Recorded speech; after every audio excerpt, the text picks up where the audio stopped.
Well, the Cleveland Cavaliers are winners again on the road in Dallas by a score of 134 to 122, and they become the first team in the NBA to reach 30 wins on the season. Anthony Moeglin and Spencer Spin Davies. My bad, Spin. It's the jet lag. It's the jet lag. It's okay. It is the jet lag. I've been here, there, and everywhere the past week. I got my Spencers mixed up here, but Spin. Holy cow, this is the perfect place to start. Is these Cavaliers can play some basketball. They can. And I think in the first half, I don't know if we've seen passing like that as crisply and as fast as we've seen all season, in my opinion. Like, there were just bullets flying in the half court and up in transition. Like, you had Max Strus drive baseline, just fire one over to Dean Wade. You have guys like I'm trying to think right now. Like, you had ones to Jarrett Allen in the middle of the floor. You had Evan Mobley doing his thing. Like, it's hard to really. I mean, Donovan Mitchell had just a number of just BBs going around. Darius Garland with the pump fake and then shovel feeds inside. Ty Jerome was excellent. Karis LeVert was great. George Niang shot the ball well and played some really good defense. It was just a really good team win again. Mostly in the first half. They did let their guard down a little bit in the third.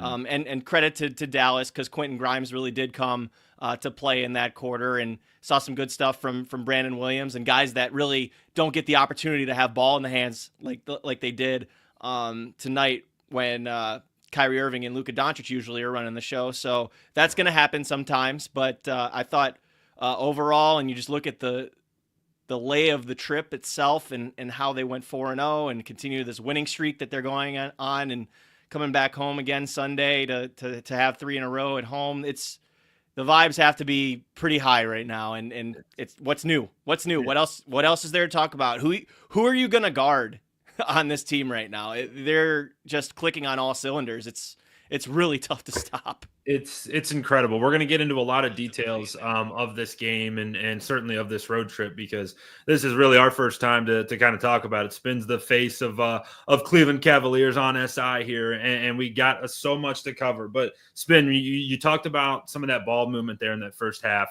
The one that's going to really stand out is and it's going to be the highlight really probably throughout the year, was that no-look pass that Darius had from the left corner, just shoveled it in right to a streaking Evan Mobley, who Mobley jammed it home. And we got to talk, and I think we start our conversation here with Evan Mobley. And as everybody's jumping in here tonight, please jump into that comment section. We love bringing you guys into the interaction here. So jump in, give us your thoughts on what you're thinking here. But we're going to start with Evan Mobley, because he is a budding superstar. Like, I think that, like, it's getting to the point now where he's starting to have confidence in himself. And he talked about that with Malika Andrews on ESPN. He's like, I have to have confidence in myself that I can go toe-to-toe against some of the best in basketball. He went basically toe-to-toe with LeBron a few nights ago. But tonight, 14 of 21 from the floor, 34 points, 10 rebounds, 3 of 6 from 3, 4 assists. I got to pull his blocks up. I had him here, 2 blocks.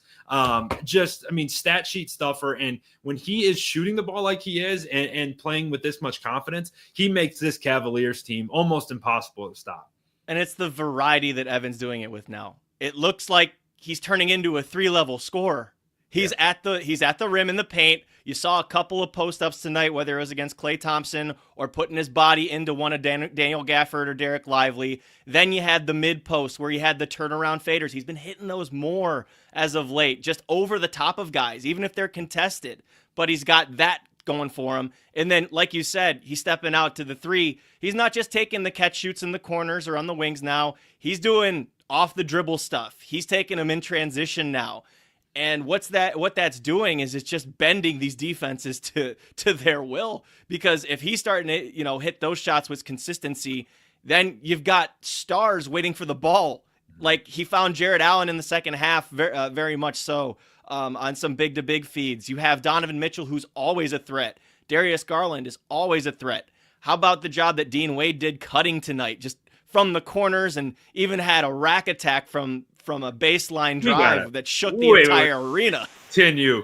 Oh, round of applause. The representation from Dean Wade to go baseline and then jam that one home, dude. That was out of control. And Evan loved it. Evan loved it too. But I mean, he's got the jump hook going. He's got the nasty slams. He's got the pump fake and then finish and ones. He's just got it all right now, and it's just he's turning into their top guy, and the usage has definitely been staggeringly different than last year, and that's the only thing you can really compare it to. But it's also just player development and growth from him, and a lot of that has been fostered by the belief of Donovan Mitchell and Jared Allen, and especially Darius Garland. And, Max Strus is looking for him, and all of these other sorts of elements that you bring into it. Evan's just been the total package, especially during this road trip, but honestly, for the last month and a half or so. Like, he just won Defensive Conference Player of the Month defensively or something like that. I had never heard of the award before. that, by the way, I'm not going to lie. But he just won Defensive Player of the Month for the Eastern Conference. And he played amazing defense tonight, don't get me wrong, but you look at the other end of the floor and he is just blossoming right in front of our very eyes. Spin, you want to talk about development. This kid's shooting 43% from three. 43%. That's insane. That's a great number for a guard. That's insane for somebody who stands at 7 foot tall. And it just brings this element to his game that you talk about a legitimate stretch four. Like when these guys are when his defenders are having to protect the rim, and then he gets a ball out on the 3-point line, or even anywhere close to the 3-point line, they have to close out hard. And when they close out hard, he just takes one step by him, and guess what? He's 1-2 steps and he's jamming that thing home. Like when he can get ahead of steam like that, I mean, he's impossible to guard. And like you said too, that just totally opens the floor up for everybody else. And Donovan's talked about this a number of times. He's basically said the key to this team, if they want to get to where they want to go to, it's going to be through Evan Mobley, right? It's not going to be Donovan scoring 50 a night or 40 a night. It's going to be a unicorn like Evan, and you're starting to see him really, really bud and develop that confidence and continue to develop that confidence, especially on this road trip where you go up to the Bay. Oh, shoot. You start against Jokic in Denver. Then you go to the Bay. You take on Steph and the Warriors. You get some confidence against LeBron, and then you come and finish this thing out against the Mavs. And I know they weren't without Luka and Kyrie, but this group is there's not many good things. There's not enough good things you can say about them right now. And more or less on the point with Mobley again, when you talk about guys closing out on him, they now have to pick because the Cavs play 5 out a lot. And if he's the one getting the ball sprayed out to him, a defender has to decide, do I guard Dean Wade / George Niang / Max Strus / Donovan Mitchell, Darius Garland, or do I close on Evan Mobley now? Because Mobley's shooting over 42% from deep. And that's a legitimate sample size by now, guys. We're 34 games in, and the confidence is just coming through in droves. And pick a guy tonight. I'll tell you something good they did. That's the way I do these now, because it's honestly all team. It is all team. So let's go there then, because if you look through this box score, you had 7 guys score in double figures. You had Dean Wade go for 10 points. Obviously, we talked about Evan Mobley, 34 points. Jared Allen, 11 points, and 11 good, strong points. It wasn't his best game. His best game probably was that Lakers game a couple nights ago, but still very much a presence inside. He had a couple of those high handoffs where he was jamming that thing home.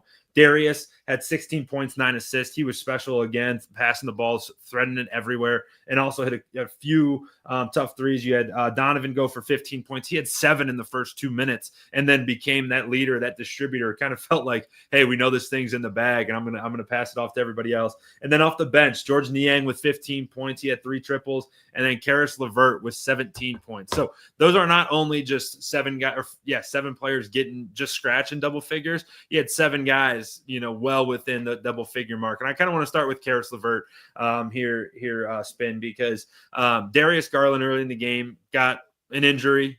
He got kicked below the belt, and it obviously hurt watching it. But in his time off the court, Donovan had to stay. That first substitution got switched up, where normally Donovan comes out first, but he had to stay a little bit longer. And you could see him kind of get a little bit gassed. And then Karis came in and provided some really good minutes. And then as the game progressed, he found his shot, and then he finished it off with that sick, crazy spin move and one layup above his head just for a cherry left on top. hand, just staring at it. But it goes to show just Karis LeVert's impact on the team defensively is just insane. The way that the ball pressure ratchets up when he gets into the game, and this goes for George Niang too. But Karis is out there on the perimeter into these guys' shirts and making them make terrible decisions, or he's taking the ball away from them like candy. And he's getting the Cavs to play faster when he does that, because there's so much pressure and there's so much just determination to get that thing out of their hands and make them make stupid decisions. And it's just a lot of things to worry about if you're on the other end, because if he's that far into the ball, like, you have to almost play perfect or make a perfect pass, because he's just so keen and instinctual at getting the rock. And he's just been relentless, especially on this road trip too. Just, it feels like anytime he comes into the game, it's just a switch flips. It's insane. And he's been terrific at doing it. And the guys have talked about it all season long about how well he's played defensively all year. And then that's not even taking into account how efficient Karis has been. He got to the mid-range a little bit more than we've been used to this season, at least in this game. He knocked down a one or two of them, but just the pace goes up, and the overall, just the pop of the Cavs goes up. It's the perfect guy to come off the bench, because like you said, not only does he defend, but he can play pretty much 1 through 3. Like, if you need him to bring it up the court, he can do that. If you need him to play shooting guard, he can do that. If you need him to guard one of their bigger guys, he can do that. You get to that 4 position, that probably stretches his usage a little bit, but like, he could do it. And the nice part about him is he'll stick his nose in there and do it. You know, his story with Cleveland, bigger picture than what he's doing this year, though. He comes in, he gets traded before Donovan comes to town, and he's supposed to be the guy, right? I'll never forget it. They trade for him to add him to this young core. It was his last game in Indiana. He had like 45 points. He made like 10 threes or something. And you're like, holy cow, we're getting a legitimate score. And then really is kind of until he found his role in this bench 6-man-ish type of role, he was kind of trying to figure it out. He wasn't the scorer that I think we wanted him to be, but now that he's found this role on this team specifically, he's like become an incredibly key piece to their success. I mean, anything that the Cavs do can be directly related to what Karis LeVert does when he comes off the bench. I mean, and even he gets up 15 shots tonight, 7 of 15 from the floor. You know, that's a nice percentage. You probably want that to be a touch higher, but you're not going to complain. And like you said, the energy that he brings is unmatched, and the guys all feed off of it across the board.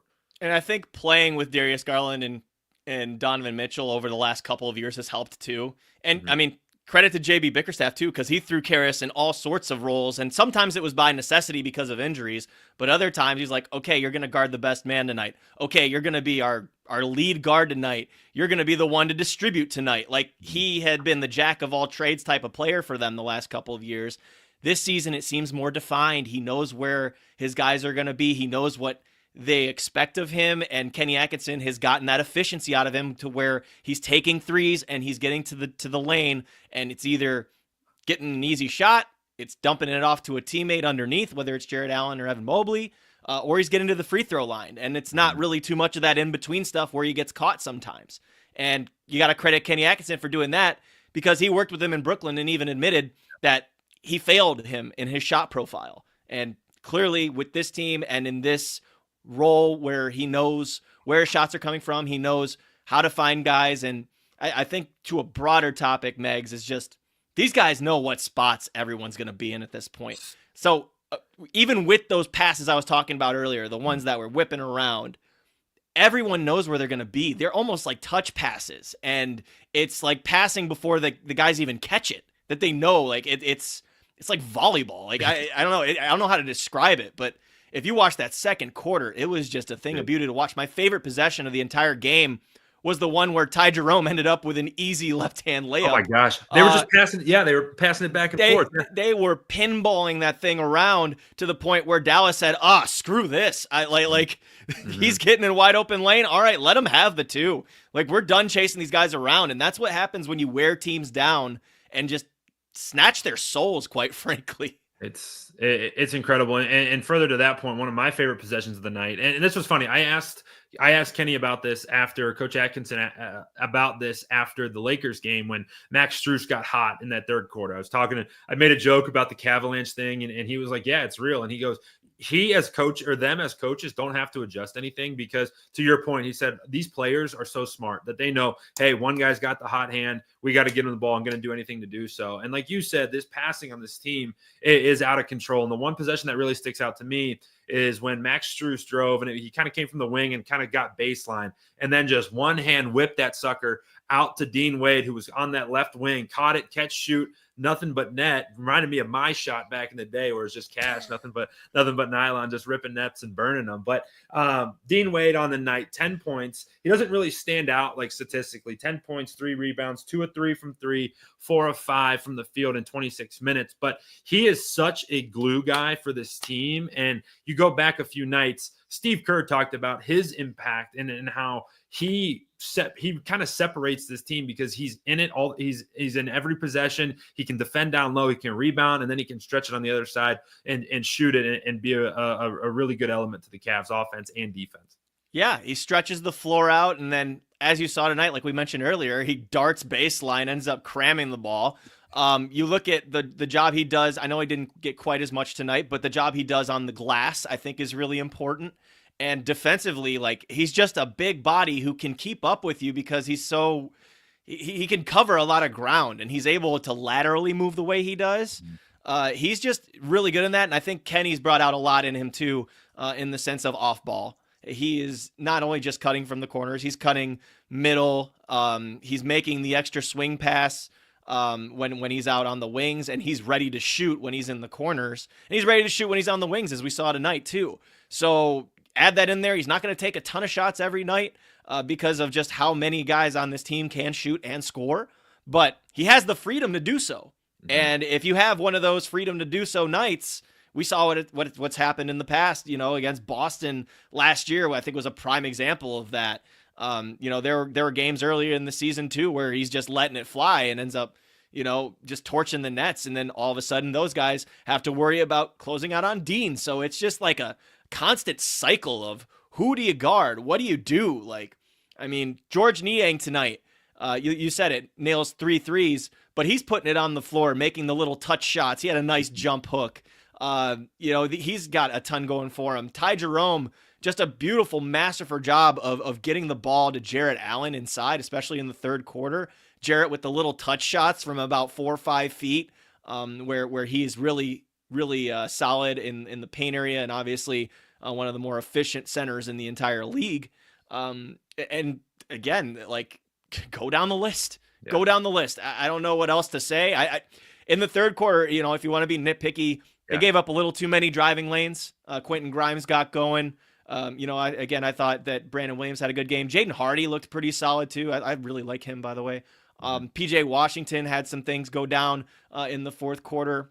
Thought for the most part they did a pretty good job on Daniel Gafford and Derek Lively, the two-headed monster there for the Mavs on the inside. But, that's just team ball. It's team ball, and it's not changed. It's the same. And, I loved the videos that you were able to shoot for us out there in LA, them talking about this and how connected the group is. I just think that's the main word about all this, and what transfers from the locker room to on the court and vice versa. And these guys love each other. They love playing for each other. They love sacrificing for each other. And that, I think, is an underrated element to this group. Yeah, there's no doubt about it. And you and I can get to see it firsthand with these guys. And we wish that we could bring you into that locker room, and we do as best we can to do so. But it's not fake at all. When you've put out some really cool videos of those guys joking with each other and laughing. It's a super real, the chemistry that they have, and the actual love they have for each other. And it's certainly awesome, and it stretches out onto the court. Appreciate everybody jumping in with us tonight. Thank you so much. If you're watching on YouTube, hit that subscribe button. If you're watching us on Twitter, hit that follow button as we recap. And just another awesome night. Cavs win 134-122. The first team in the NBA to get to 30 wins on the season. And Spin, one guys we're going to package together here in this next segment is Darius Garland, Donovan Mitchell. Your two leaders of this team point guard, shooting guard, point guard. They can go interchangeably. They have the ball in their hands the most. They were great tonight, and it wasn't their best night. 16 and 15 points respectively. Donnie was 2 of 7 from 3. Not his best shooting night, but had 6 assists. Darius is becoming the awesome, just distributor of the basketball. He's becoming such a true point guard. He's developed that Steve Nash, he keeps that dribble going always. And he's got a knockdown triple now that he's developed, and he's a super threat. So what are your thoughts when you think about this backcourt duo of Darius and Donovan? Complete shooting threats, playmakers in their own right in different ways. Darius is so shifty in the way that he can keep guys off balance and change of pace. And he just plays with guys like the way that he did that move. I think it was against, I want to say it was PJ Washington. It might've been Derek Lively. I can't remember, but he had him on an island out on the perimeter tonight and just gave him a little bit of old school, went left, scoop shot up high glass. The next time he tried to do it and then got called for a carry, which that's okay. But Darius is just very methodical in how he does things, but his processing speed, just knowing what read he's going to make, makes him so dangerous. And the floater that he's used this year has been great. He had a nice turnaround fade from about 12, 14 feet. That was contested. He's got everything in a toolbox that you can ask for a true point guard. Donovan, he might not be a point guard, but he's definitely a combo. And his passing this year has just been out of this world. Yeah. Just, again, going back to how crisp the passes are too. If he wants to get the ball to somebody, it's getting there. It's a fastball. It is just, he has been so good about that. And the no looks and everything that comes with Donovan. And you're not even talking about the scoring or the takeover mode that he usually goes into. You said it's not their greatest night. They combined for 31. So what? Yeah. And you look at the box score and you're just they didn't do much, but they definitely contribute to winning again after Karis LeVert and George Niang and them kind of got the wheel spinning there. But the point I want to make too from this game, look at the minute totals. You saw who closed the game out. There were 4 minutes left. I know that Jason Kidd went to his bench and his reserves, but Kenny, he said, you know what? That's it. We're capping the starters at 30 minutes, and only one got to 30 minutes. And that just goes to show keeping guys fresh is so important. And that's probably a huge reason why these guys have the legs. They have the spark and the energy that they do. And, we're going to see when we get into February post All-Star break and then into March where these guys' legs are at. But I think just the way that he's handled these rotations and had different combinations and guys in there that can play with each other, but not necessarily it's always the starters, that is going to pay off in a couple of months. It's honestly brilliant from Kenny Atkinson's perspective, especially, the Knicks do their thing their own way. Tibbs does his thing their own way. They played guys 40+ minutes tonight in OKC, which was a great game. But those guys, I don't know if they're going to have the same kind of catching their breath. I don't know if they're going to have the same kind of win that the Cavs are going to have in a couple of months because of the way the minute allocation is and who is on there. I think a bunch of people had 20 minutes tonight or something like that. It was just very spread out. And then you look at the assist totals and that goes with the story too. It's important to keep an eye on, and the depth is why the Cavs are where they're at today. Yeah, it's a perfect point because that's the perfect way to juxtapose it. Is this group is that he keeps them fresh, caps them at 30 minutes, like you said. Mobley was the only guy to get to 30 minutes. Right, your starters went 26 minutes, 30 minutes, 22 minutes, 29, 27, and then off the bench, Niang was 20 minutes, LeVert 25, Strus was 24, and then Ty Jerome gave you 19. So that's great balance. And like you said, the knock on the Tibbs coach team is that they always run out of gas. They always do it, and that's big picture. That's through 82 games and then into the playoffs, but also throughout a game. Imagine this Cavs team. The best part about them is they don't stop. They do not pull off the gas at all. They don't care if it's 2 minutes to go. They don't care if you're in the first half and they're not shooting it well, or it's the first quarter and it's not off to a good start. They're going to push the tempo at all times because that is who they are. That's the team that Kenny Atkinson has built. And I want to pull this quote up, or this comment up here from Dom here, who was at the Lakers game, says that in the second half there was a timeout and it was just Donovan speaking to the team while Kenny was just nodding along, and he quotes the trust that they have in each other. And Spin, you and I see it firsthand. This guy Kenny Atkinson is like an A+ person first and foremost, and then he has just given the keys of this team to the players. Like you hear it all the time. You probably hear it more in football settings, like player-led teams are the good teams. Like those are the ones that go far. This group is a player-led team, and it's because Kenny Atkinson has put his trust in his leader, Donovan Mitchell, and the players have just taken it from there, and they have a great chemistry throughout. They do, and it's the continuity. It's the continuity here. Like, they know each other. They legitimately built chemistry organically. And, those are the types of things that you don't come by too often. There's not a single ego in the locker room. There's not a single ego. And it's guys that should have egos when you look at the way that Donovan Mitchell has played over his career, and Darius Garland and Evan Mobley and Jared Allen, who I think is the prime example. And if you watch your post-game videos from LA that night, them just highlighting how Jared Allen, he could be out here pouting and whining about how he's the fourth most, touches or fourth most points, or whatever it may be.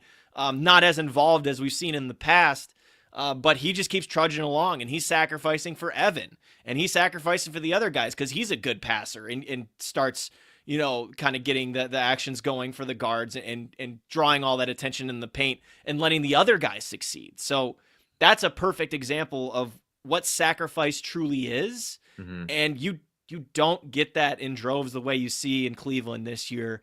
And fans should recognize that, because it's not easy to come by.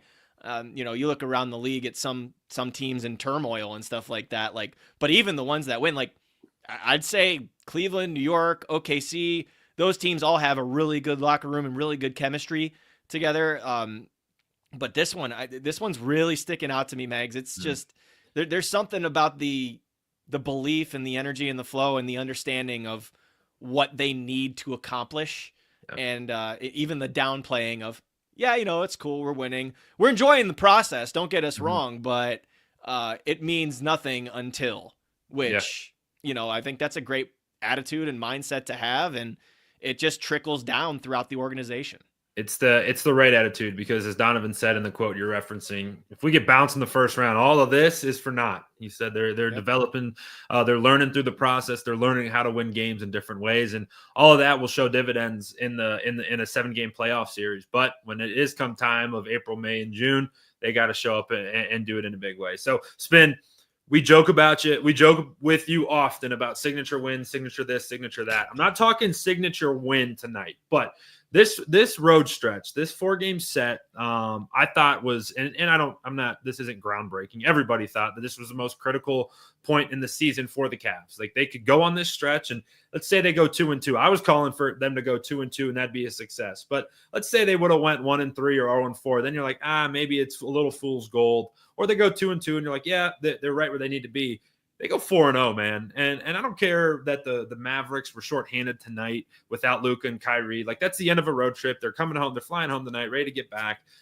They win on New Year's Eve or New Year. Yeah, it was New Year's. But we got in the locker room. The ball struck 12 midnight at home. And it was interesting, man. It was a very humanizing point to them, because they were all calling home and wishing their friends and family all Happy New Year's while they just got off the court. It was kind of cool and interesting to see. But there's so much of that when you go on a trip for 2 weeks and you play 4 really good teams. You could slip up at any time. The Cavs didn't. They showed up, and they didn't just beat teams. They thumped them, right? They thumped the Nuggets. They crushed the Warriors, beat the Lakers handily, and they were up 30 points tonight at one point. I mean, they took no prisoners. What does this stretch mean to you? Maybe you call it a signature stretch. Maybe you don't. But you're 30-4 now. You're a quarter way through the season, almost halfway through the year. This is a pretty damn important stretch of basketball. I didn't think that they were going to go 4-0 on the trip, but it's not all of that surprising to me, because they've been playing this way, and they've been telling you and executing the way that they have been for 2.5 months now. And I feel like you want to keep kicking the can down the road. You can, if you're skeptical, you can do that. I feel like this upcoming matchup, 2 in 8 days against the Thunder. Mm-hmm. I think that might be finally my point to where, all right, if I see this against them and they're healthy, and unfortunately it looks like we're not going to see Chet in those matchups, Mm-hmm. but if they do this against those teams or those matchups, then you might finally get a peep out of me about signature something. We're getting close. But I will say this though, going out on a road trip, it's not just the physical wearing on you, it's the mental. It's being away from friends and family. It's being away from your routine in your home.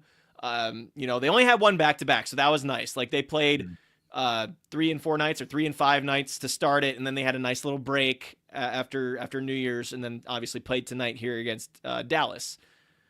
But still, 4 games, West Coast swing. That Lakers one was shaping up to be a schedule loss, and they did not relent one bit. That's something to be proud of, I think, at this point of the season. And it goes to show that they are building the habits that they continue to talk about, and they're not perfect, but they're damn sure close. Yeah, it's a special trip, and like you talked about, this upcoming stretch, that's the best part about the NBA. You accomplish one you clear one hurdle, you got one more waiting for you. So they come home against Charlotte on Sunday night, 6 p.m. tip, and then a surprise. You're going to be able to watch these guys on ESPN. Finally, it took them a trip to go to LA, play 10 feet away from the ESPN headquarters in LA for them to recognize that this team is legit. Get a game against ESPN against the Oklahoma City Thunder in Cleveland, which will be awesome. That's Wednesday night, January 8th.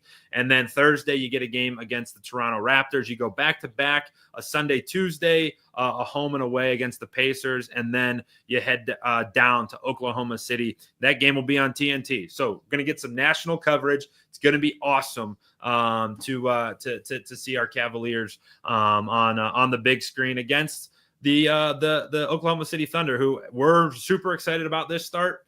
Those guys are 29-5, so they're right there with us, and it's going to be 2 of the young, fun teams, and it's going to be 2 matchups that the eyes of the NBA world will be on, I guess. And we will definitely be able to talk about that because they have a game first on Sunday night. Can't have the look-ahead spot. Yeah. I know that Brandon Miller was held out tonight for Charlotte. I believe that LaMelo Ball was also held out, so didn't have them full strength this evening against Detroit. We'll see what happens come Sunday, but they are a very fast-paced team. They shoot a lot of threes. They don't usually make a lot of them, but they shoot a lot of threes too, so should be a fast-paced affair, but can't have a look-ahead game for that one, and they're not going to. They're a mature team. They're not going to do that. But for us, just looking ahead to the Thunder, can't wait for that one, but we'll get to those details after the game on Sunday, I'm sure. No doubt about it. So, guys, awesome. Thanks so much for jumping in with us. This is obviously another late night tonight. You guys hung out with me on whatever night that was. I don't even know the days anymore, but this is a 2 a.m. show back home, and you guys were all hanging out with us, and we certainly appreciate it. You know, this is we get to do this fun stuff, and we love doing it. We love bringing you Cavs coverage, and it's all thanks to you guys. So certainly appreciate you jumping in. If you can, hit that subscribe button on YouTube if you're there. If you're on our Twitter page or our X page, hit that follow button if you don't already follow us. Spin's got it packed with all types of Cavs content that you'll love to see come across your timeline. So hit that follow button, and then don't forget. Go ahead. Don't forget about the pod. Can't forget about the pod, baby. Let me lob it. Let me throw that one off the backboard to you. What are you and the boys up to on the pod? So on the pod, Courtside with Cavs on SI. We're on Spotify, Apple Music, all that good stuff. Please leave a rating, subscribe, rate, review, do all that good stuff. Pump that thing up because I feel like we're getting into a good groove with it. Me and Spence just did one at the beginning of the week. We do it about once a week. Sometimes maybe it'll come out twice a week. It just depends on our schedules because Spencer's covering the miserable team down the road. But I will say for one more day. It's been a very fun start to that podcast, and hopefully you guys enjoy that one. But I feel like we have a pretty good chemistry on that. Megs will jump in every once in a while. Obviously, Tommy Wild, Logan Petoskey have a good time putting that one together. So please get that one going. I'm constantly promoting that on the days that we record. So if you could, please, very much so.